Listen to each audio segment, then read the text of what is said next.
After the Chips and Science bill passed this summer, Dan Correa put together what may be the most remarkable Twitter thread of 2022. It started out with the line, "I want to emphasize the power of policy entrepreneurship. Writing down the best version of an idea and sending it to a policymaker who can take action can sometimes feel like a prayer, especially since policy change is a long game. Yet time and again, it works." Then, over the course of this thread, Dan proceeded to walk through a dozen examples of the ideas his nonprofit, the Day One Project, helped shepherd into legislation. Everything from AI testbeds and broadening the NSF's geographic investment to STEM graduate fellowships and CEO-led focus research organizations. This is an incredible accomplishment and one that deserves investigation. Dan is the CEO of the Federation of American Scientists and founder of the Day One Project. So Dan, why do this in the first place? Well, the concept for the Day One Project was actually born many years ago. I had the opportunity to serve in the Office of Science and Technology Policy in the White House. And I think one thing that people don't realize about these roles is that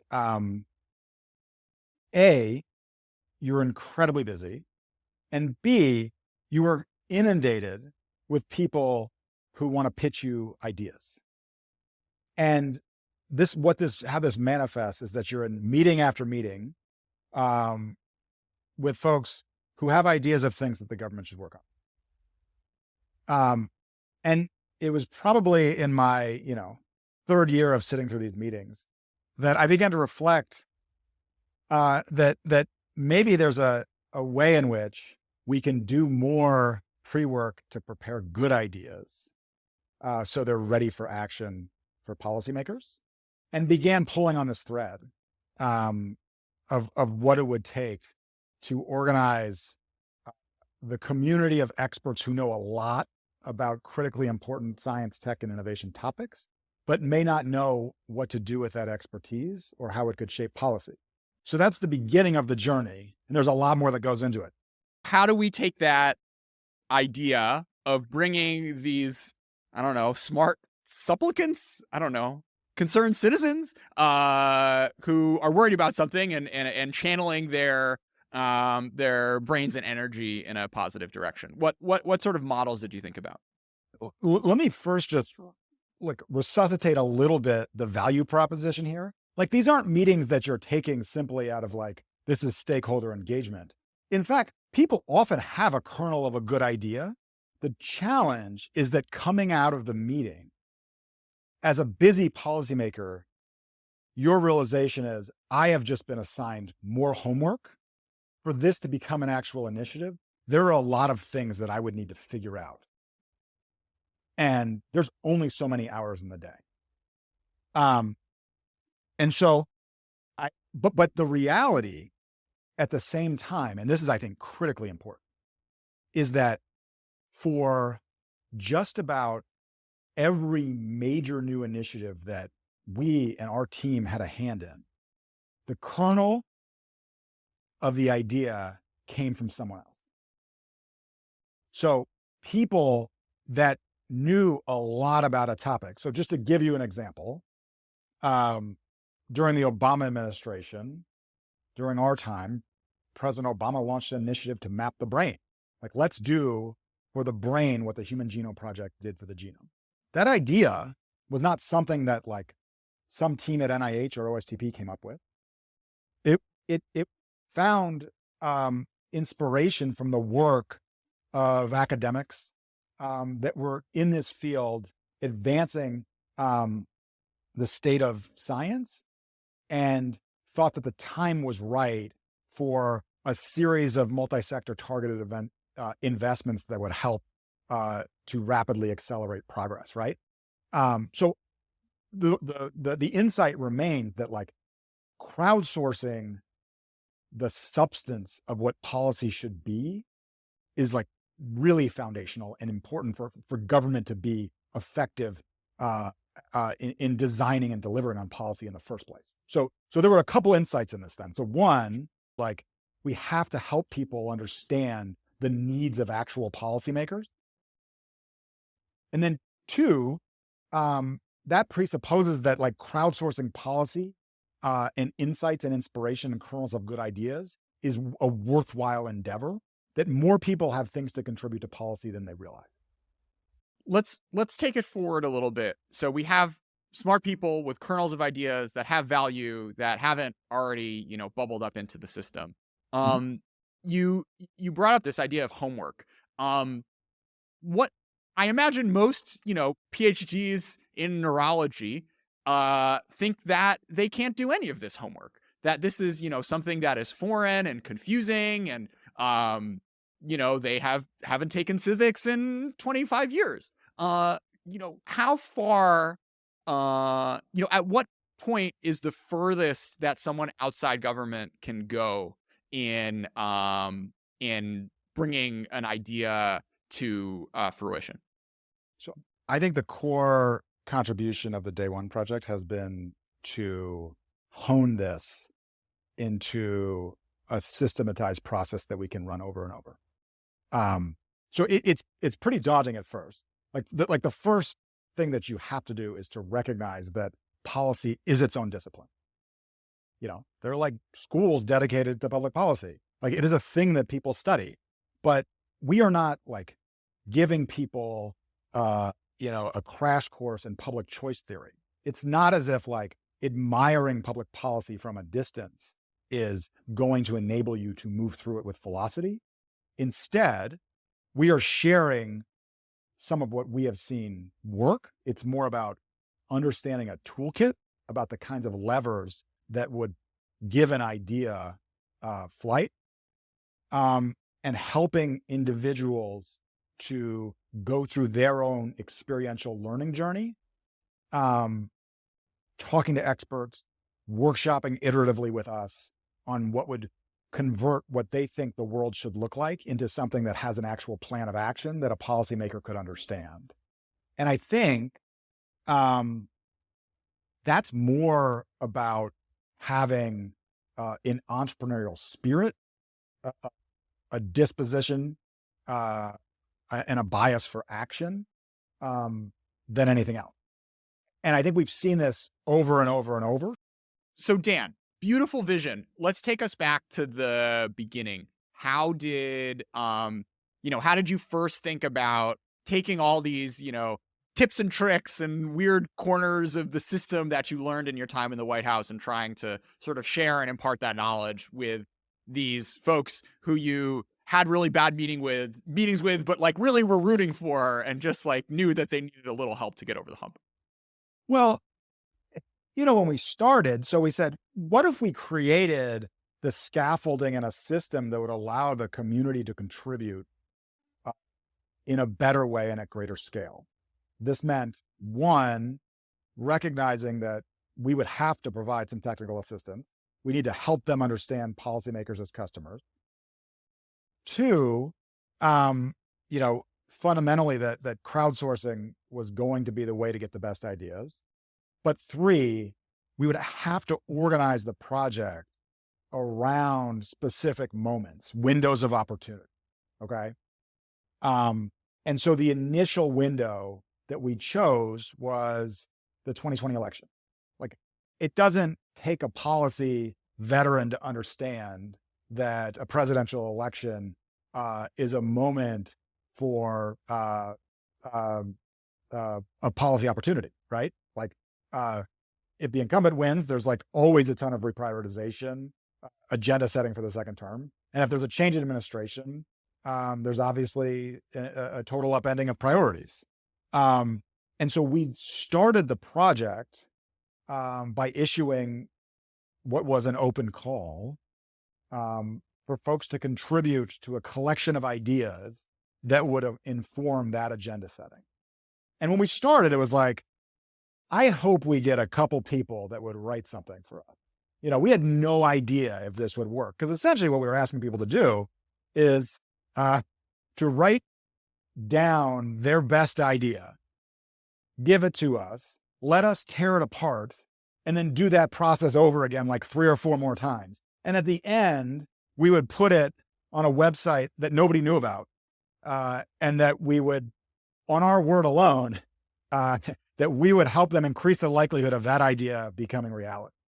So it was like kind of a hard pitch at first. Yeah, let's do the institutional history, Dan. Like, were you thinking about, doing it inside another think tank? How did you end up landing with Federation of American Scientists? How did you think about housing this as a project, I guess? When we started, we had modest funding, and it was less important where it lived than it was to test the hypothesis that this might even work at all. So version 1.0 was actually at Stanford University, where we undertook this experiment and obtained what we consider to be proof of concept. So this works. We had crowdsourced a collection of proposals around tech policy that I think stand up really well to this day back in 2019. But we knew that we needed to go bigger. We knew we needed to be based in Washington, D.C. The reason that the Federation of American Scientists was a terrific fit as an institutional home was, and we didn't know this at the time, but FAS has this really strong legacy as being a test bed and a platform for new initiative, experimental new initiatives in science. The organization's been around for nearly 80 years, started by the scientists behind the Manhattan Project, who thought that at the dawn of the nuclear age, science and technical expertise were too important to be left out of the policymaking conversations that could avert global catastrophe. And we have taken their example as inspiration as an organization. And over the last nearly 8 decades, there have been a number of related and unrelated new initiatives that this organization has fostered. And so they took us in at the time, back in 2019. I recently read a history of Rand, and it's a fascinating moment right after World War II, because you had the smartest brains in America all doing this stuff. And there was a sense within that community of these incredible, current and future Nobel laureates, all the way down to, really smart graduate students, that America was about to lose a lot by having all this incredible STEM talent sort of scattered to the four winds. So stuff like Rand, stuff like FAS, were attempts at that time to preserve the ability for the U.S. government to draw on that sort of expertise. And it's cool seeing that, work all the way back around to 2020. Dan, can we talk about budgets for a second? What were your startup costs? My God, we were tiny. I mean, it was, I think initially it was myself and just a couple other individuals. We had, we had G Suite and a website, and a mission to recruit a bunch of volunteers to write down their ideas. And so the initial vision was that we could do this on a shoestring. And we were lucky enough to get a couple of seed grants that were intended to be catalytic, that if we could prove out some initial success, this would be something we could take bigger. So we never imagined what would come next. And what came next was expanding not just the policy writing across specific subdomains in science and technology and innovation, but we ultimately, I think we're now like 300 and counting in terms of number of policy memos that we have published and disseminated. But I think really importantly, we have shifted from writing being the primary entry point to viewing the mandate of policy entrepreneurship as an umbrella inspiration that we are still unpacking the ways in which a nonprofit organization can pursue with impact. So there's a whole host of initiatives that we've launched under this banner that take the insights and motivation that we started with and just push further along down the line. So what is it about the rest of Think Tankdom that didn't catch on to this? Are the incentives screwed up? Does actually no one have good ideas? What is, why was this a lane that was open in the first place? So first of all, I think a lot of the history of the policy community um, is rife with examples of advocacy and persuasive writing in pursuit of a like really ambitious, broad reorientation of a policy direction. So a lot of the ink and is dedicated to sort of like big ideas and fleshing them out at a high level. With most of like any paper you read, it's like mostly dedicated to the why. And then I think the second piece that underpinned this is I think a lot of people in the policy community and think tanks actually haven't served. And so I think this is like a profession in its own right, is to take, in some cases, you're like taking academic ideas and quote unquote commercializing them or making them policy relevant. But there's like a breakdown in communication, I think, between those who are engaged in the more tactical work in government of trying to pull the levers of action. It's its own discipline. And these communities are less in touch than you might think from the outside, where it appears like, these are like government in waiting, scoping ideas that will then be implemented. I think it happens less often than we think. And so just to make like one specific point on how this manifests in our work, when I was in government, like I would skim these like long papers for like a plan of action, like a kernel of something that's like, I didn't know that like DOE has this program that might be repurposed to do, that thing. And we have challenged at the Day One Project, we have challenged our contributors to write action memos, like really concise memo that the balance of the writing is overwhelmingly in the direction of a plan of action. Because like this is something that's consumable from those who you are actually trying to change their mind. So I think that's like one piece.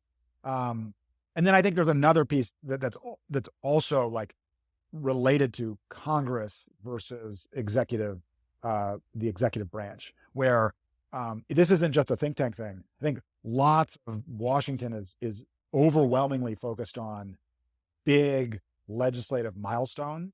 And that advocacy and idea generation to target Congress, like Congress is in charge, Congress holds the purse, Congress authorizes all of these agencies in the first place, that is where the action is, because it's upstream of a lot of the implementation. But I think because there's these communities are distinct, I think that orientation and thinking overlooks the fact that in almost every case, Congress gives the ball to not just like really senior political appointees in the administration, but also career staff and junior folks. They oversee the scoping and very important decisions related to the implementation of lots of what Congress has just only shared in bare bones form. So like, I just think it's deeply overlooked, and we are not nearly done at both sharing that as opportunity and also pursuing it. I remember fall of 2019, literally every single think tank wrote a 100-page China strategy. And because donors were interested in it, it's like much more sexy to be, Kennan than it is to be like thinking about, the sort of weird personal dynamics of global standards organizations. But the marginal 100-page China strategy's impact as compared to figuring out what is not right with enforcement around export controls of a specific thing, and how money can be spent smarter, or how legislation can be changed, with a few commas here and an extra line there to give the Commerce Department more tools to, enforce high-tech export controls, is it's just a lot less sexy. But I think, and this is the sort of the thesis which you've borne out over the past few years, Dan, is like the chance of your work actually making a change in the world, if you start from there, as opposed to, I'm the next George Kennan, is just so much higher. And I would be like, especially if you pick your spots and you do things that are kind of bipartisan and, go with the flow, are like way higher than 50-50, that the work you put in will end up making an impact. I think that's totally right. And I think that's, it's that, in that spirit, that I shared those stories of impact in the Chips and Science legislation on Twitter, because we never tell these stories. And there are other colleagues, lots of other colleagues in the policy community that think this way and that are engaged on specific topics. But we want to shine a light on it because we think more people should be doing it, because this is actually how you build change. Yeah. I think the thing that first got me cued on to this was like a 10-page paper written by the folks who used to work at OPIC, who ended up creating the Development Finance Organization. And I'll link to this in the show notes. But it is just a story of how they took an idea. OPIC, this sort of funding for American international trade and investment, it's investment, not trade. Funding for international investment was like kind of not super popular. It wasn't set up the right way. There were some scares where Congress almost decided to kill it. And they were like, you know what? There's something good here. I know how the system works. I'm going to serve it up on a silver platter. And now we have a, what's their budget? Like tens of billions of dollars that exists now to support American trade and investment abroad, because a handful of staffers put in some yeoman's work to mature an idea and sell it. And I don't think anyone was paying them for it. But the fact that something like that big could happen, and this was during the Trump administration, mind you, what is a real, is just a real, I don't know, was a really cool example. Maybe I should get those folks on to talk. Is there something particular to science and technology that makes this type of endeavor easier? Do people like defer to experts more because they're like, oh, you've got a PhD in this thing I've never heard of? Or is that not the case? Can we do this across the board? I think they are general, and I think they are generalizable. We've seen examples of policy entrepreneurship in other domains. I think there's an opportunity for this to become more the norm than the exception. We should be teaching and training this in policy schools throughout the country for folks that are interested. And I think really importantly, it's like just an incredibly empowering way to think about your opportunity to drive change. Like, I'm not just going to write papers. Like, I'm someone who's going to learn the tools of policy entrepreneurship so that I can navigate the halls of power. I think there are topics for which this is really difficult. I mean, it is unlikely for a single policy entrepreneur with an insight and a master of the tools to like get an outcome on Section 230. There's like topics where there's like really strongly articulated views that are entrenched, that that have both a partisan lens and strong advocacy efforts underway. It's like very hard unless you can find a way to like for a clever solution that addresses concerns on both sides. Like it's not as if like this is like the solution to every single challenge. There are fraud debates, right? Like I don't want to like you can't totally elide that. Yeah. And one other thing I think is really important is that like I do think the Day One Project is a fundamentally nonpartisan endeavor. It had a leadership council when we started that was composed of veterans of Republican and Democratic administrations. And I think there is a utility that in this area, there is um, there is common cause on a variety of topics where, folks may disagree on the ultimate number in terms of investment, but agree on the foundational framework for debate. I'll say Yeah. that. I mean, I think there's something also in there about deference to expertise. I mean, Dan, with your BA in history and law degree, there's a difference when you, as a science policymaker, talk to someone who has spent their life in a particular niche, as opposed to if you were, a general counsel in the White House and some lawyer showed up and was like, "Hey, I got this thing for you." I think it just opens up the aperture for conversations to be held at a slightly different with a slightly different tenor. Are you worried about the more folks end up using the one weird trick, the higher salience it gets, and you start getting pushback for this type of stuff, and the loopholes start to close? I mean, not loopholes, but whatever the avenues of change start to close. I do think in eras of divided government, there's a premium on identifying the specific levers that may be understudied or not being used. And I think this cuts both ways. It's actually really hard to do. So I think there's like an interesting, like seeing that across multiple issue areas.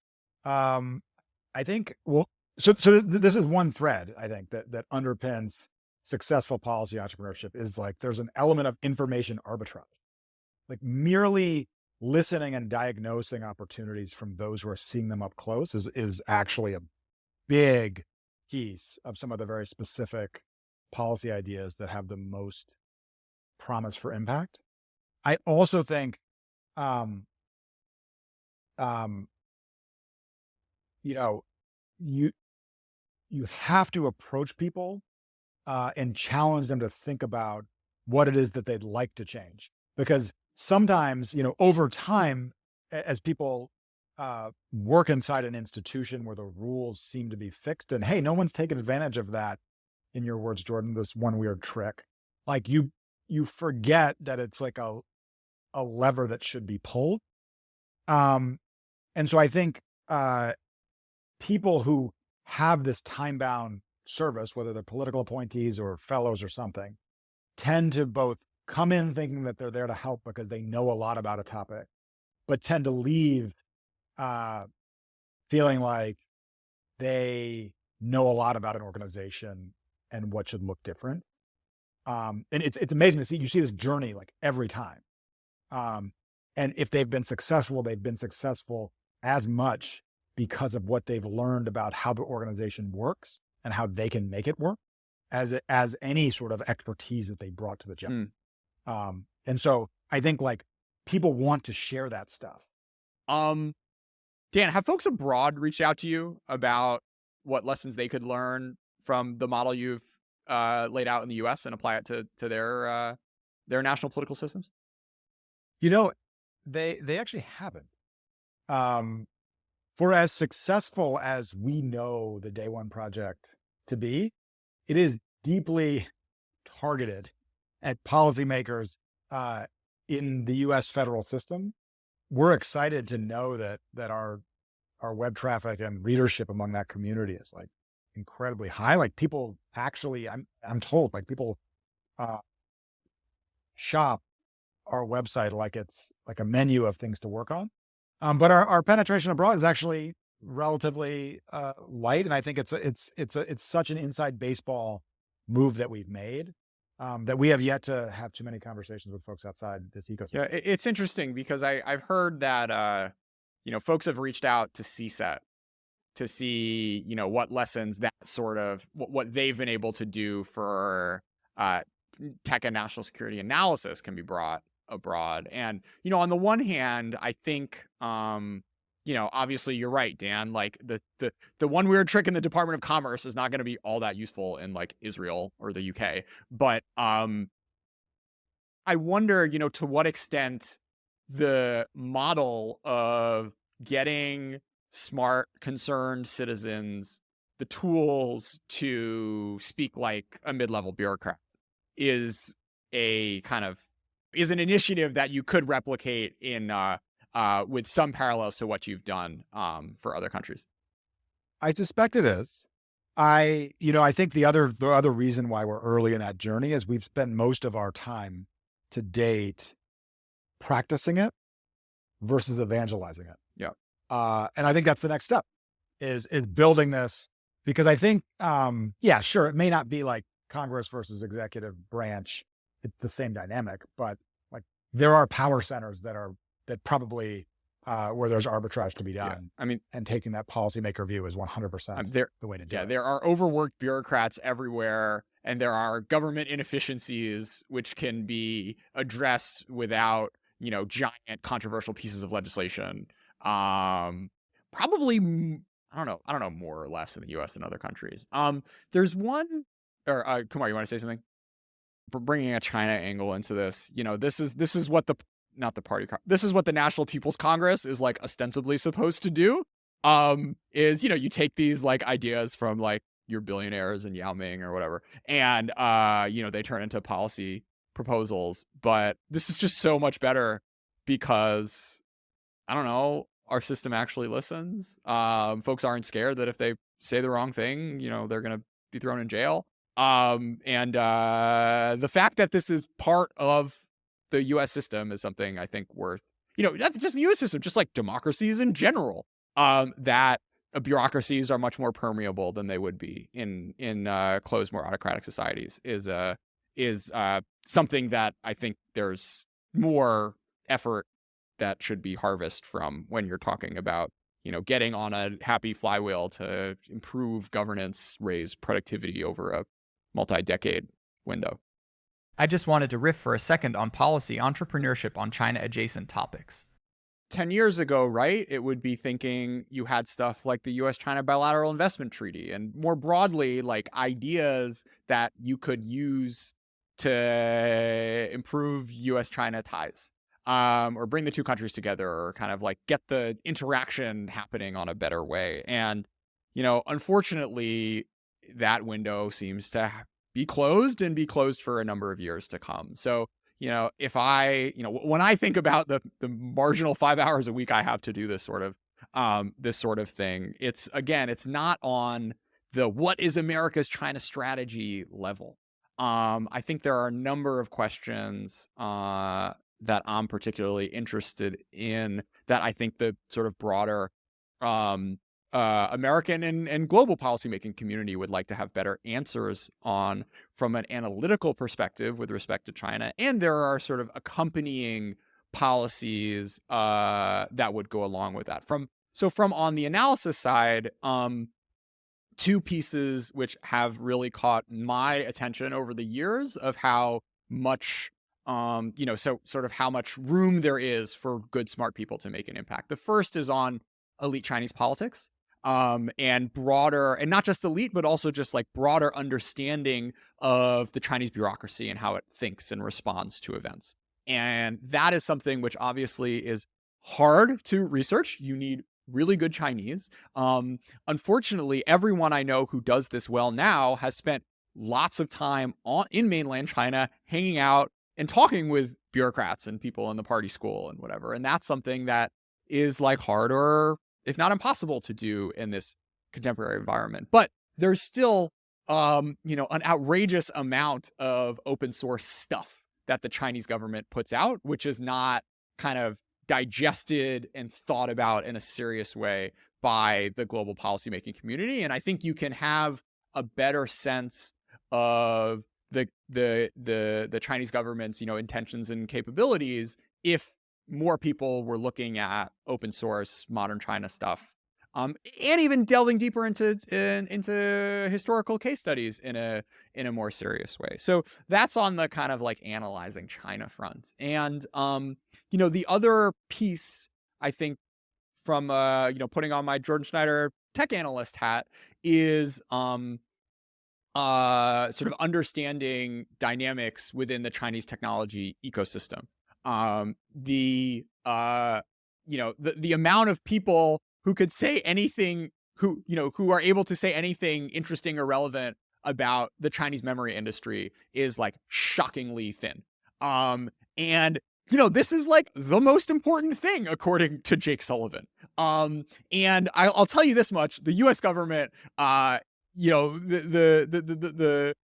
is nothing stopping you, and the sort of competition within the U.S. government is not so high that you can't say anything interesting. I mean, maybe that is the case if you're trying to, do a big report on the rocket force or some, more military focused thing about like how the Sixth Army is positioned or whatever. But anything approaching technology and anything approaching sort of commercial, there is an enormous or supply chain. There's an enormous kind of range that analysts outside the government, just using open source stuff, calling people in industry, asking them what they think, you can deliver a ton of value to policymakers as they're thinking about sort of net assessments, where the U.S. is relative to Chinese capabilities, and what if you pull lever X, the sort of commercial as well as policy response may be on the other side of the Pacific. Yeah, and it's also, I think this level, the layer of improving analysis is so important, because you could go a level down to what we were talking about earlier of like, okay, like how can we fix the standards organizations, or how can we help export control. But I think like the sort of strategy is not really like the interesting strategy discussion is not what should the US do relative to China. It's like, okay, we're probably going to be competing for a while, but like China plus technology plus competing, and how you define victory, what are you prioritizing, what is and isn't important, that is not something you can answer without doing more homework of understanding these industries and understanding these emerging technologies and understanding the ways that they can develop. And that work hasn't happened yet, but these issues are so pressing that you now have the sort of the US government acting and spending tens of billions of dollars and making very radical sort of insertions into the global supply chain, like you saw with the with these recent export controls, on the basis of analysis, which I think the broader public and sort of academia and think tankdom can do a much better job of than it currently is today. Thanks so much for being a part of China Talk. Thank you.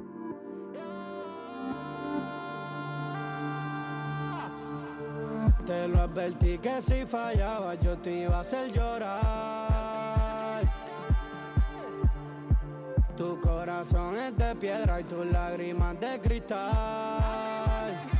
Pasamos de decirte extraño a ser dos extraños. Se derrumba en minutos lo que construyendo años. Y a veces estaba bien, pero me hacía daño. Tú no eres real, baby, tú eres un engaño. Hoy borro tu memoria, tu contacto y todos tus videos. Llego al final de esta historia, no te arrepientas porque ya no te creo. Y hoy borro tu memoria, tu contacto y todos tus videos. Llego al final de esta historia, no te arrepientas porque ya no te creo.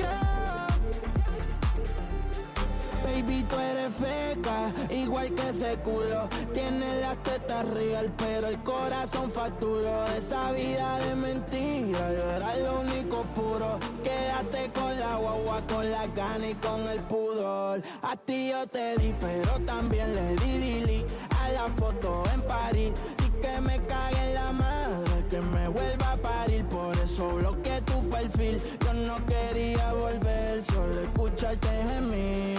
Baby, sin mí tú no luces, aunque prendan las luces. La culpa la tienes tú, por más que me acuse. Tantas excusas que puedes llenar de autobuses. Vas a ver el diablo cuando conmigo te cruces. Tu memoria, tu contacto y todos tus videos.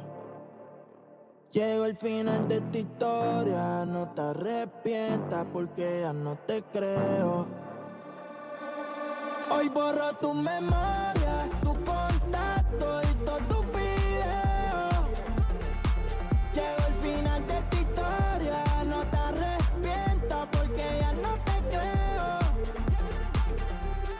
Y a ti yo te leo aunque tú seas PC. Cuando no tenía ni carro te buscaba en bici. Pero tú me fallaste y la pusiste easy. Quédate con toda la Louis Vuitton y con la GC. Si quieres